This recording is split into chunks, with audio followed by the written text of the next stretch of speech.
So among the many formats that I talk about, I also talk about 8-track tapes, and I know it's like kind of like the punchline of a joke, or like there's like a lot of people that are collecting 8-tracks now, so it's kind of like ha ha ha, 8-track tapes, ha ha ha, you know, whatever. But like they definitely were a part of my early music exposure, so I have a lot of I have a lot of like love for them, right? You know, they don't get a lot of love, so I have love for them.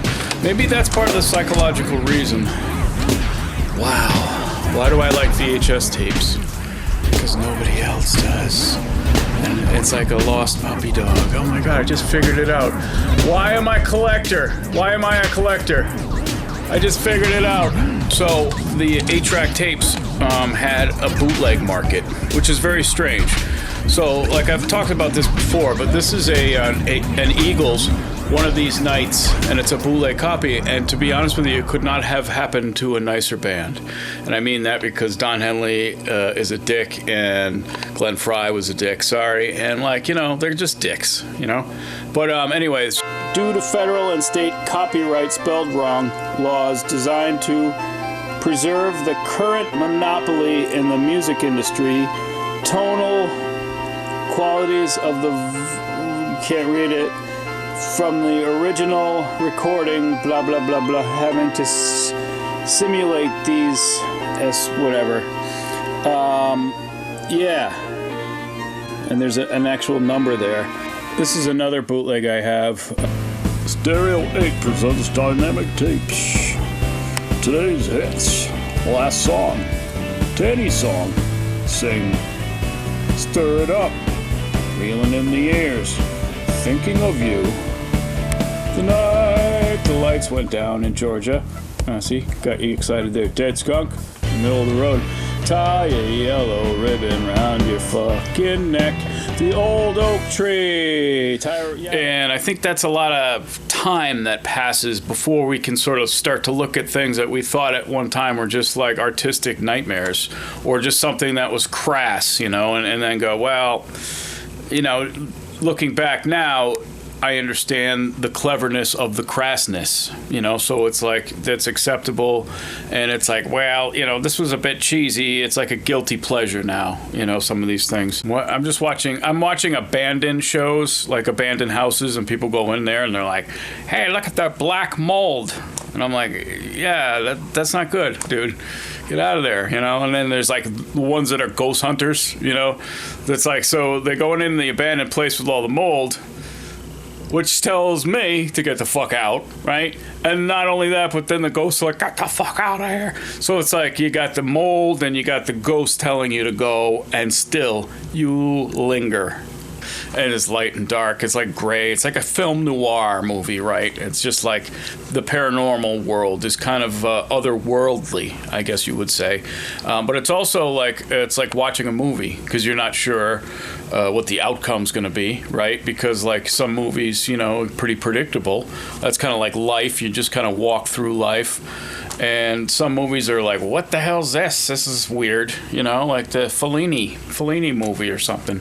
That's like a lot of what life is now, is that you don't know what's around the corner. There was a sort of a progress in sort of a linear fashion of what, you know, okay, well, we're going to get this, and pretty soon by the year 2000, we're going to have this, and then, you know, and we had that sort of idea, and it was always like progress to better mankind, and to like make things easier, and that like it would create, you know, everyone would be fed, you know. That was the whole thing. We have hungry world, we have people starving to death, and war. It was hunger and war, which they go hand in hand, you know. And it was like this attempt to try to say that in the future things will be better.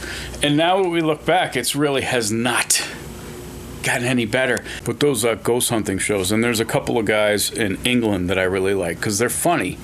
You know, they take themselves seriously, but they're also funny, and they actually went into this whole venture of the ghost hunting as a way to disprove it. You know, to say, oh well, we could do this, and yeah, you know, and like pretty much they have, because a lot of times nothing happens on the whole in terms of the paranormal, but it's like a good show because they're funny, and they also go through the abandoned house. And abandoned house is something that I really think about a lot. So like an abandoned house is like just a real strong image, you know, like all that decay, like tooth decay, right? But it's like building decay is fascinating. You know, and I really enjoy this sort of like things, what happens when nature takes over. You know, the vines are going through the windows into the living room, and it's like nature has taken over the house.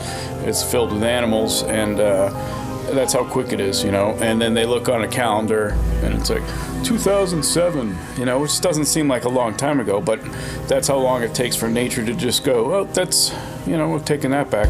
Nature will kick your ass, by the way. Don't fuck with nature. Nature, it's not natural. Nature is not natural. That's not natural for nature to be like that. Well, that means there's been a change, okay? And now, like, take those words and figure out what I'm trying to say. There's a fucking change, and you're just like, whatever. Hello? Okay. Well, I just didn't realize. I'm sorry about that. Well, if you need to, let me know. If you need me to pick her up, let me know. Okay. Well, if I have to, I'll pick her up. But okay. All right. Talk to you later.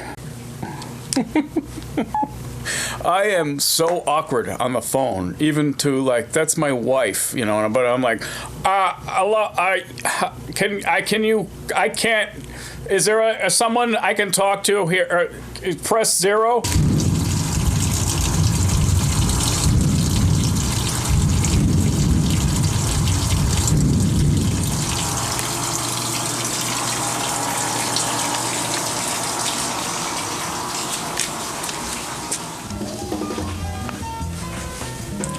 So Ronnie Millsap here. Ronnie Millsap. And this one's called Inside Ronnie, which is a little bit too much. I don't think I want to. No, it's okay. That's inside. And you put the cartridge inside. It's a little weird. I'll just leave that one over there for you. At the end of his career, and Perry Mason. What did you say? That was great. What's your rebuttal, sir? Okay, there we go. So I was like driving down this dirt road, and I was delivering packages for like this baseball player, and he was a monkey. What the fuck? That's fucked up. Why is a monkey with a baseball bat? That's not a good combination, fellas. Okay, so anyway, I was driving down this road, and we were passing some type of field, and the field was a field abreast of the field, adjacently to the field. It was right next to the field. Anyway, so the road turned to gravel, and I noticed the apple trees above, and decided that this was probably a good day to go to the fair, because they're having a fair, and the monkey shows up at the fair to give the kids high fives. Here's the problem. It was a chimpanzee, right? And he ripped the arms off of the children. Not all of them, and not all the arms, but just like a couple kids got a couple of arms ripped off, okay? Well, you know, it was a chimpanzee. I don't know who fucking signed off on that, but that was dumb. Anyway, this is the swamps in Louisiana, and so now they're tracking down the mom to find out if she's okay, you know, if she needs anything. You know, they're gonna bring a little casserole over of squirrel meat, you know, but they like it raw.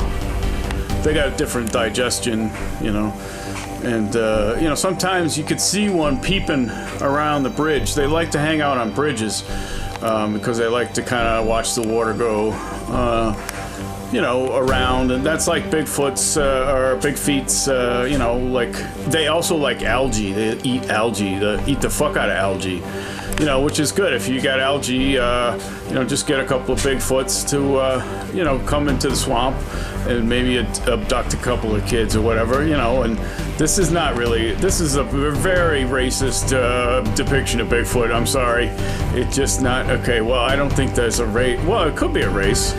So that would be technically racism to depict Bigfoot as a bloodthirsty savage.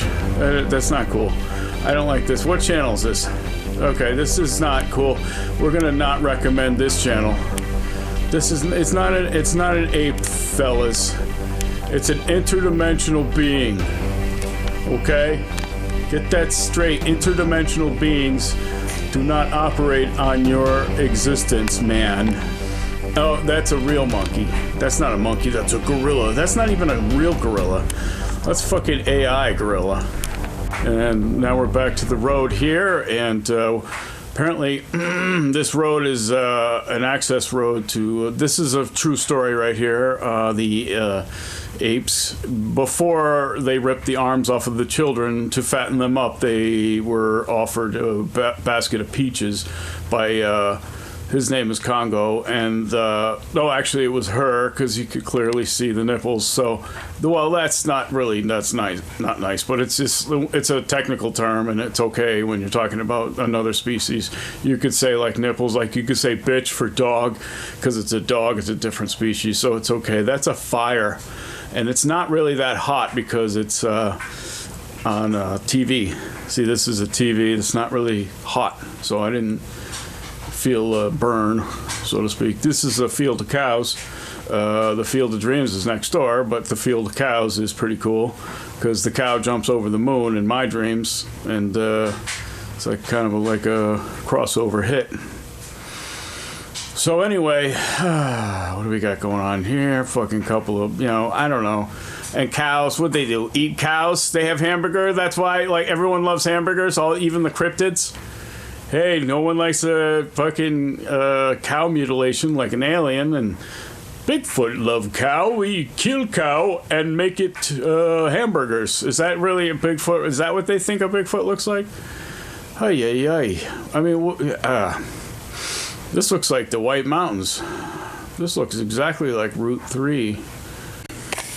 So this is the saddest part of owning a collection, is like when you've decided that you're just not gonna like have these things wrapped in plastic, and you're gonna enjoy them because how long, so you start to like just break them out and be like, fuck it, I'm gonna listen to this. I'm gonna open the seal to this record because I know it might be worth a little bit more than I thought, or a little less than I thought, but I'm gonna crack the seal and listen to it.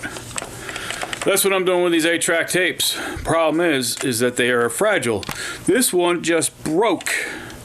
So it had its final voyage, and I went out on Ain't No Woman Like the One I Got. So that was what the last of this. And then what I do is I put that, there's a pile of the 8-track.